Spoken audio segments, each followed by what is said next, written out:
Good evening friends, welcome to Joy's Creative Garden, welcome to my food blog. আজ দুপুরবেলা দেখো কোথায় চলে এসেছি। ভূতের রাজা দিল বর। সবাই সত্যজিৎ রায়ের গুপি গাইন বাঘাবাইন হীরক রাজার দেশে সবাই দেখেছো, তাই আজ চলে এলাম যাদবপুরে বাবাকে নিয়ে ভূতের রাজা দিল বরে।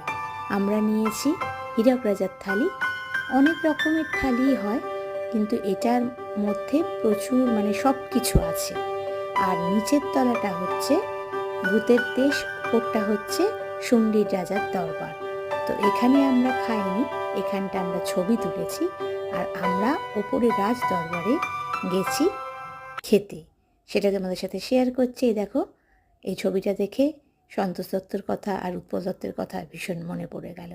পোলাও ছিল, ভাত ছিল, কড়াইশুঁটির কচুরি ছিল, মাংস ছিল, রসগোল্লা ছিল, দই ছিল, সব ছিল।